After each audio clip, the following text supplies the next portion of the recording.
फिर रुक करते एक और बड़ी खबर का आपको बता दें कि फरीदाबाद से सामने आ रही है। जानकारी दे दें कि अरुआ गांव के सरकारी स्कूल में हंगामा देखने को मिला है। प्रिंसिपल और स्वास्थ्य विभाग की टीम में टकराव देखने को मिला है।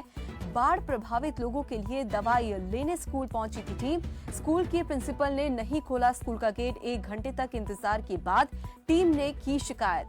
और ये भी जानकारी मिल रही है कि स्कूल स्टाफ समेत गांव के लोग प्रिंसिपल से हैं काफी परेशान। ग्रामीणों का स्कूल प्रिंसिपल पर आरोप है कि बच्चों में भेदभाव पैदा कर रही है स्कूल प्रिंसिपल। तो गंभीर आरोप जो है ग्रामीणों की तरफ से स्कूल प्रिंसिपल पर लगाया गया है कि बच्चों में भेदभाव किया जा रहा है।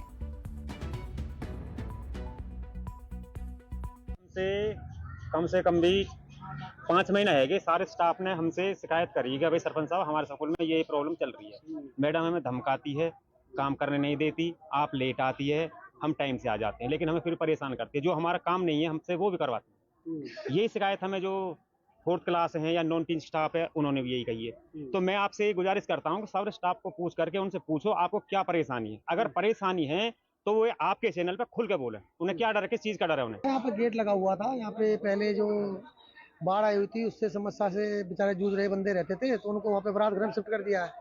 तो यहाँ पे हमारी दवाई वगैरह रखी थी अंदर रूम में, तो यहाँ पे गेट लगा हुआ था, अंदर ताला लगा रखा हुआ था। मैडम को बार बार बोला ताला खुलवा दो, ताला खोलने से मना कर दिया। और काफी समय हो गया, करीबन कोई 1 घंटे के बराबर हम गेट में बाहर खड़े रहे। उसके बाद बड़ी मशक्कत के बाद कम से कम 1 घंटे बाद गेट को खोला गया था। प्रिंसिपल ने ताला लगा दिया स्कूल का? हाँ बिल्कुल। ये सरकारी स्कूल है प्राइवेट? सरकारी स्कूल है, गवर्नमेंट स्कूल है। गवर्नमेंट स्कूल का ताला लगा दिया? अंदर से ताला लगा रखा, दोनों को, छोटे पे बड़े पे दोनों तो आप लोगों के कहने से नहीं खुला? मना कर दिया उन्होंने। और इसी खबर पर ज्यादा जानकारी के लिए हमारे साथ संवाददाता मुकेश राजपूत जुड़ गए। मुकेश, जैसे कि ग्रामीणों में ने भी यहाँ पर साफ तौर पर कह दिया है कि करीब 1 घंटे से ज्यादा समय तक उन्हें इंतजार करना पड़ा, गेट नहीं खोला गया है। इस समय क्या कुछ स्थिति है? देखिए, बिल्कुल बता दें, बिल्कुल साफ तौर पर ये अरुआ गांव का मामला है, जहां पर जो ग्रामीण है उनकी तरफ से जो आरोप लगाया जा रहा है कि जो प्रिंसिपल है वो अपनी यहाँ पर तानाशाही जो है वो कहीं ना कहीं करती है। कोई भी अगर जो मौजूदा जो प्रतिनिधि है वो अगर जो स्कूल में जाता है किसी बच्चे से किसी बच्चे की शिकायत लेकर या किसी भी काम से, तो प्रिंसिपल जो है वो उसे अंदर नहीं आने देती। इतना ही नहीं, जो ग्रामीणों के साथ साथ जो है वो स्कूल का स्टाफ भी जो है वो पूरी तरीके से परेशान है, क्योंकि जो स्कूल का स्टाफ है उसका भी कहना है कि जो मैडम है स्कूल की, जो प्रिंसिपल है, वो पूरी तरीके से तानाशाही करती है।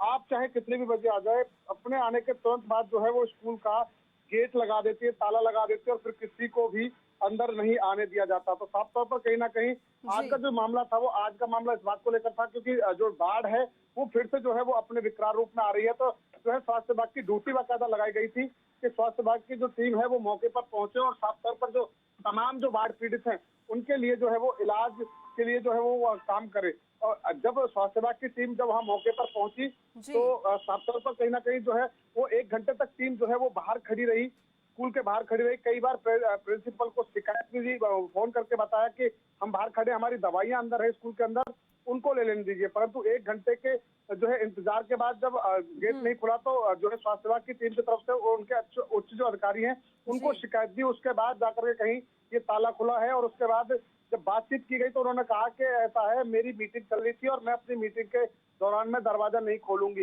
ये मेरा रूल है, रूल के हिसाब से मैं काम करती हूँ। और सुबह से ही गेट बंद करके जो है वो जो दोपहर को जो 12 बजे छुट्टी होती है तब ये गेट खोला जाता है। तो इस तरीके की जो तानाशाही है वो स्कूल प्रिंसिपल की तरफ से जो है वो सामने आ रही है। जी लेकिन मुकेश, क्या ग्रामीणों की तरफ से किसी तरीके की कोई कंप्लेन की गई है स्कूल प्रिंसिपल के खिलाफ, जिस तरीके से उनकी मनमानी जो है लगातार जारी है इस समय? देखिए, बिल्कुल साफ तौर पर, क्योंकि जो स्कूल की जो प्रिंसिपल के खिलाफ जो है ग्रामीणों की तरफ से शिकायत भी दी गई है। अधिकारियों को बताया गया, खुद विधायक राजेश नागर को भी जो है इसकी शिकायत दी गई थी कि जो स्कूल की प्रिंसिपल है वो लगातार जो है वो डिक्टेटरशिप के तहत जो है वो काम कर रही है। तो सरकारी स्कूल का जो सरकारी स्कूल है उसका जो गेट लगाना वो बिल्कुल भी ठीक नहीं। कोई भी अगर जो प्रतिनिधि आता है बात करने के लिए तो उससे बात करनी चाहिए, चाहे बच्चों की वजह से जो है गेट भले ही लगा दिया गया हो, परंतु कहीं ना कहीं जब प्रतिनिधि आता है या कोई भी टीम आती है, क्योंकि ऐसे समय में आप देखिए क्योंकि बाढ़ आई हुई है, बाढ़ से प्रभावित जो इलाके हैं उनको लेकर जो है वो जिला प्रशासन की टीम लगातार जो है वो काम कर रही है, मौके पर पहुंच रही है। परंतु सवाल ये है कि जो स्कूल का जो गेट है वो बंद हो जाता है, तो ऐसे में तमाम प्रशासनिक अधिकारियों को जो है वो दिक्कत होती, काफी परेशानी होती। साफ तौर पर उन्होंने शिकायत भी की है और शिकायत के बावजूद अभी तक कोई कार्रवाई नहीं हुई है। और आज जो है वो कहीं ना कहीं मामला और ज्यादा इसलिए बढ़ा था क्योंकि जो स्वास्थ्य विभाग की टीम अपनी दवाई लेने जो है स्कूल परिसर में जाना चाहती थी, तो उनके लिए भी गेट जो है वो प्रिंसिपल की तरफ से नहीं खोला गया। और जब हम भी वहाँ मौके पर पहुंचे, हमने लोगों से बात की और स्टाफ से बात की, तो लोगों का और स्टाफ का साफ तौर पर कहना था कि मैडम पूरी तरीके से तानाशाही रवैया जो है वो अपनाए हुए, अपना नाम ज्योति रावत बताती हैं और ये भी धमकी देती है गाँव के लोगों को कि जो है उसके खिलाफ कोई कार्रवाई नहीं हो सकती। वो ज्योति रावत नाम है उसका और उसके खिलाफ कोई कार्रवाई नहीं होती। इस तरीके की चीजें जो है वो सामने आई। और साफ तौर पर जब हमने प्रिंसिपल से इस पूरे मामले को लेकर के जब बातचीत करना चाहा, बातचीत की, उनसे सवाल जवाब जब किए, तो उन्होंने जो है कोई भी सवाल का जवाब कोई भी संतुष्टिपूर्ण तरीके से नहीं दिया। उल्टे सीधे जो है वो जवाब कहीं ना कहीं देने लगे। हमारे सवालों के जो जवाब थे वो उल्टे सीधे जो है वो साफ तौर पर हमें मिले। जी चलिए, बहुत बहुत धन्यवाद मुकेश राजपूत इस तमाम जानकारी के लिए। तो जैसे कि हमारे संवाददाता ने भी यहाँ पर जानकारी दी, आपको बता दें कि ग्रामीणों की तरफ से कई दफा जो है शिकायत भी की जा चुकी है, लेकिन कोई ठोस एक्शन जो है वो स्कूल प्रिंसिपल के खिलाफ नहीं लिया गया है, जिसके चलते ग्रामीण और पूरा जो स्कूल का स्टाफ है काफी परेशान इस समय नजर आ रहा है।